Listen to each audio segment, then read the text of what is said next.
Here at Helmuth Ford, we are a small-town dealership with no hassle and no pressure. Hi, I'm Brenda Pape, owner of the Unique Salon here in Oskaloosa, Iowa, and we are hiring a hairstylist.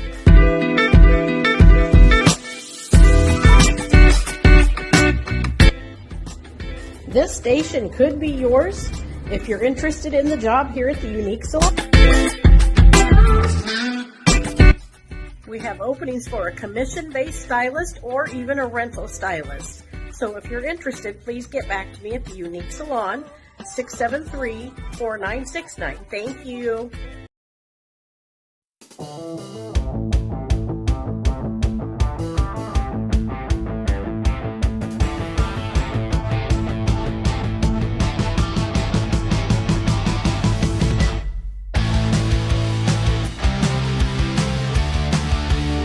And welcome in. Time for Real Talk here on Steve Shetler Media.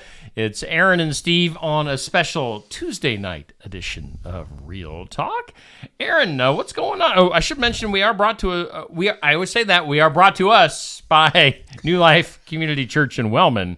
We're brought to you by New Life Community Church in Wellman. New Life Community Church in Wellman, where our motto is God, friends, and fun. If you don't have those three things, what are you going to church for? Exactly. We can be serious, too. We don't have to be like, all the time. But I would say of all the churches I've been in, New Life is probably the one where people laugh the most and cry the most. Okay. You get the whole range of emotions. Yep. Yeah, because life is real, and sometimes it's good, and sometimes it's bad, and we are a little bit strange, I think, in that we're a church where the men are more likely to cry than the women.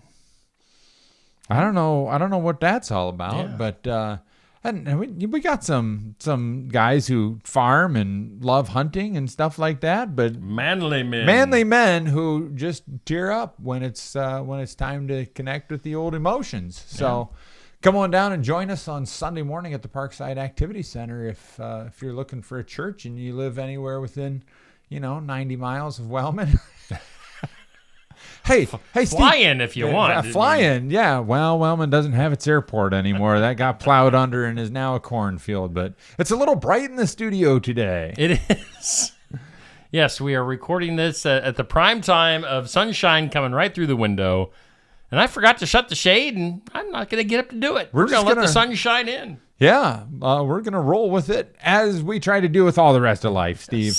Yes. We just try to roll with it. Well, we've been moving forward in the book of Joshua in our worship services at New Life, and so those are kind of the things at the top of my mind. And last week we checked in on chapter 5, and we pastors love our alliterations, so we talked about pause, prune, and possess. The puzz of spirituality. They call those in radio plosives. Those words. Okay, plosives. Because they make that noise. It was not an explosive, just a plosive. Just a plosives, because you get up to the microphone and you say those P words and they plosive. Could you let us know in the comment section if you're tired of our plosive? So what were our plosives? Our for plosives today? For the day. See, you always get an education with Real Talk. You learn new words. Pause. There. Prune. And possess. All right. So the picture that we have in front of us is that God's people had been wandering in the wilderness for 40 years. Anybody ever wander in the wilderness for 40 years? Hey-oh. Just kind of kicking around, waiting for good things to happen. I think is what the wilderness is. Yeah. You know that life has more for you, and you kind of maybe got this itch or this feeling in the back of your brain that there's more to life than what you've been experiencing. And but you don't know how to get there. And then there's this big Jordan River that's in flood. And I guess kind of as a bonus, this is not a plosive. Maybe we can make it one. That's a picture. Ooh. Now I'm just going to be aware of P words for the rest of my life. that's a picture of salvation, because there is no way that you can cross. Like, the Israelites could not cross that river without a miracle from God. They couldn't. They'd lived in the desert for 40 years. They didn't know how to make boats. Okay. They didn't know how to make bridges. There wasn't enough wood to make boats, even if they wanted to make boats. There was no way for them to get across that river. And that's the same thing in terms of salvation and being right with God. You cannot save yourself. You cannot do enough good things to earn God's favor and forgiveness. It takes a miracle from God. And happily, God provides that miracle. So the Jordan River was a picture of that. So God does that, and I think we talked about that a couple of weeks ago, didn't we? Talked about getting through the Jordan River, and yes. And Yep. so the people passed through the Jordan River, and now they're on the other side. Great. Now what? Now they're in the Promised Land, but they don't possess the Promised Land. There's a big walled city called Jericho smack dab in their path, and what do you do at that point? Well, what we find out in Joshua is that they didn't just like cross the river and then go straight into a frontal assault against Jericho. They paused and they pruned before they possessed the land. Can you guess what can you guess what? Well, pausing. That's Okay. They paused. They waited. Can you guess what the pruning looked like? Were there any trees around? Were there that needed pruned? It's not trees. Not that. I told Steve before the show. He knows. He's just really uncomfortable. I too am really uncomfortable. That's why I'm trying to get Steve to say it. They all saw that one guy over in the corner sharpening a knife. Yeah. No, they paused so that every man in the whole nation could get circumcised.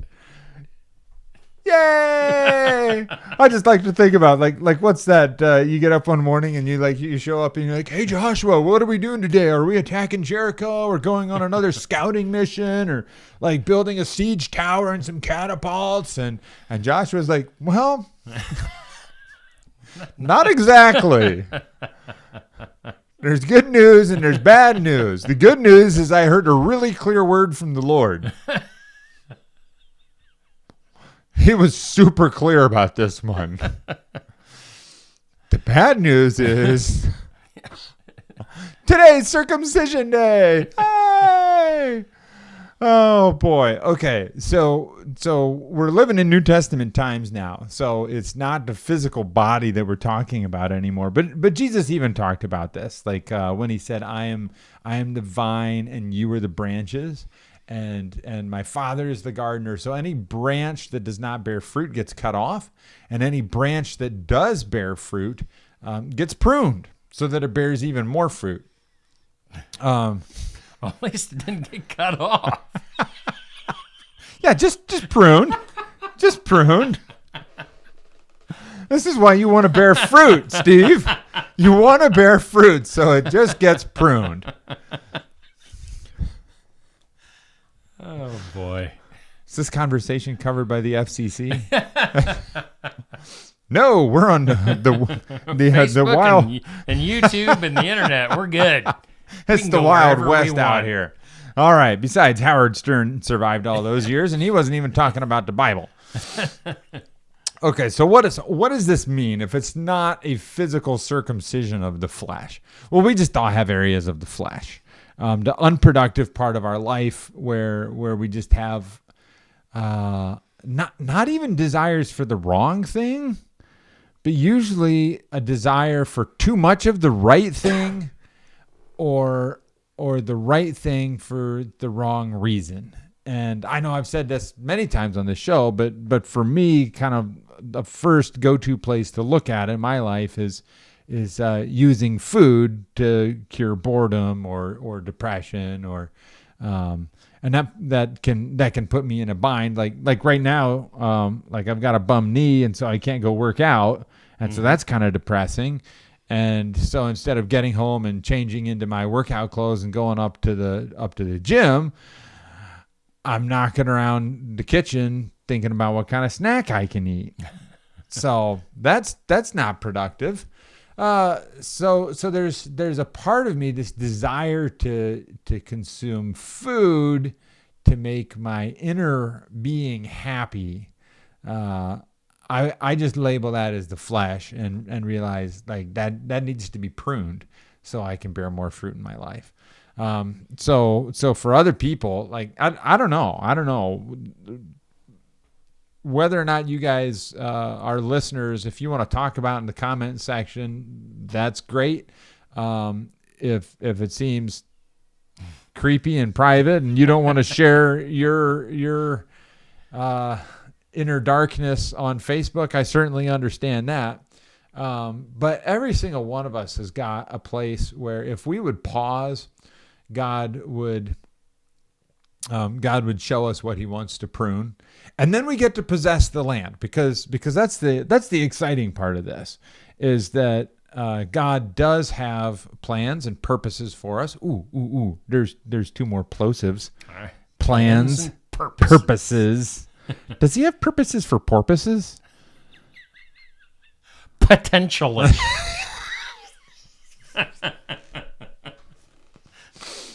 Porpoises do have a lot of potential. So possibly God does have plans and purposes for porpoises and porcupines. Oh boy.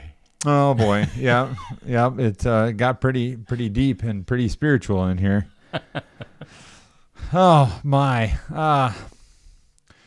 Maybe that's just as good a place as any to wrap up. God's probably wanting to prune the show right now. It's borne some fruit, but we better prune it before it just runs off the rails into pure silliness. Is it possible that we've gone into pure silliness? No, seriously, folks. I just invite you to take some time this week to pause and pray and just find the presence of God and ask him what he would prune out of your life, and then prune that. Don't look at your neighbor. We're about to talk about this a little bit more in our next episode, I think. Don't look at your neighbor. Like, just because I'm working on my eating issues, it can be 1,000 things. So what is it that God is pruning in your life? And at the same time, keep your eye on the prize. Keep your eye on the promised land that God has for you, the hopes and the dreams, the ministries that God has for you. And I'll just pause right there too and say, I've been stretched recently. I hosted a leadership retreat. Our church hosted a leadership retreat for the second year in a row. And the first year we had 20 or 22 people. And this year we had 45 people show up. Nice. A couple from Belize, a half dozen from Indiana, some folks from Illinois, from a lot of different walks of life, a lot of different kinds of ministries. And it was really, and that was kind of the purpose, to get people from, kind of a cross section of ministries and kingdom of God activities, get them all together in the same room and worship and get to know each other and cross pollinate. And so for me, that was a pretty satisfying episode of just seeing the promised land, because that's something I've dreamed about for a really long time.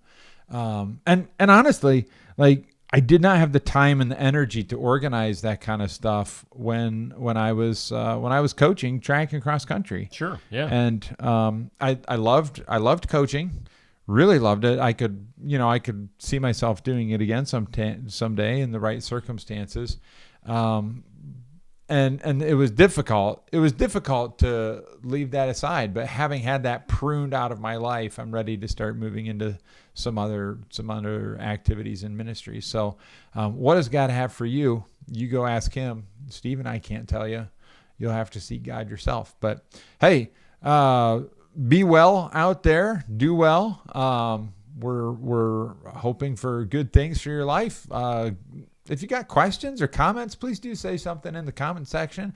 Give us a like or a subscribe. Ooh, follow. You A do all follow? those things. Send stars in the comments. Yeah, send stars and cash and bears bonds and Bitcoin. Bitcoin. Bitcoin is welcome. Yeah. I don't have a Bitcoin account, so it's. I don't either. All right. Take care, everybody. We'll see you around soon.